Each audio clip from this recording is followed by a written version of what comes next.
అన్నపూర్ణాదేవి అన్నముప్పొదించే పరాశక్తి అవతారం. సంసారంలో అన్నం లేకపోతే జీవితం ఉండదనే సత్యం మనందరికీ తెలుసు. కాని ఒకసారి జగద్గురు అయిన శివపార్వతుల మధ్య జరిగిన సంభాషణ వల్ల అన్నపూర్ణాదేవి అవతారం అవసరమయింది. పార్వతీదేవి ఒకరోజు శివుని వద్ద నిత్యాన్నదానం గురించి మాట్లాడుతోంది.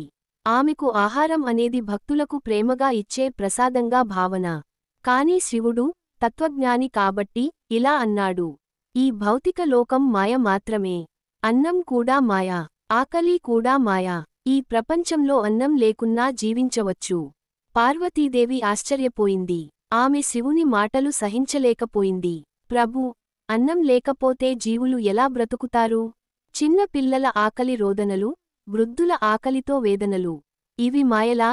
శివుడు తన తత్వం చెప్పాడు కాని పార్వతీదేవికి అనుభవం చూపించాలనే తలంపొచ్చింది. ఆమె తన శక్తిని విడుదల చేసి అన్నపూర్ణాదేవిగా అవతరించింది. ఈ అవతారాన్ని ఆమె వారణాసిలో, కాశీ నగరంలో గ్రహించింది. చేతిలో దివ్య పింగాణీ పాత్ర, మరో చేతిలో భిక్షదానం కోసం కలశం. సుమధురంగా పగడపు నడక, ముఖంలో తల్లి ప్రేమ, కరోనా కలగలిసిన సంతోషం. అనేక మంది ప్రజలు ఆకలితో కష్టపడుతున్నప్పుడు ఆమె అన్నం పంచసాగింది. ఒక్కసారి ఆమె అన్నప్రసాదాన్ని తిన్నవాడు మళ్ళీ ఎన్నటికీ ఆకలితో బాధపడడు. ఇతర చోట్ల అన్నం సమృద్ధిగా ఉన్నా కైలాసంలో అన్నం కనిపించకుండా పోయింది. శివుడు కూడా ఆకలితో బాధపడసాగాడు. వైద్యులు, గణపతులు, నందీశ్వరుడు ఆశ్చర్యపోయారు. అన్నదానం మాయ అని అన్న శివుడికే ఇప్పుడు అన్నం కోసం వెతకాల్సి వచ్చింది. అక్కడే శివుడికి పార్వతీదేవి చూపించిన దివ్యమైన విద్య గాఢమైంది. శివుడు తన శాశ్వతమైన తత్వాన్ని పక్కనబెట్టి భిక్షాటనకు వెళ్లాడు. వారణాసికి వచ్చాడు. అక్కడ అన్నపూర్ణాదేవిని చూశాడు. ఆమె భక్తులకి అన్నప్రసాదాన్ని పంచుతున్న తీరు చూసి అబ్బురపోయాడు. ఆమె ముందుకెళ్ళి తాను కూడా ఆకలితో ఉన్నానని చెప్పి భిక్ష అడిగాడు. పార్వతీదేవి నవ్వుతూ అన్నదానం చేసింది.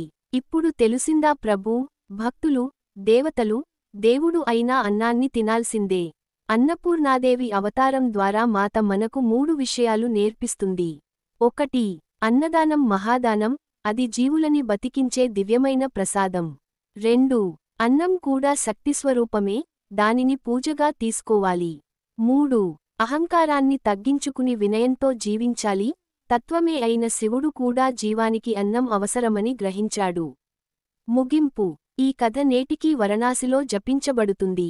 అక్కడ ఉన్న అన్నపూర్ణాదేవి ఆలయంలో పాపాల నుంచి విముక్తి, దారిద్ర్య నివారణ కోసం భక్తులు దండాలు చేస్తారు.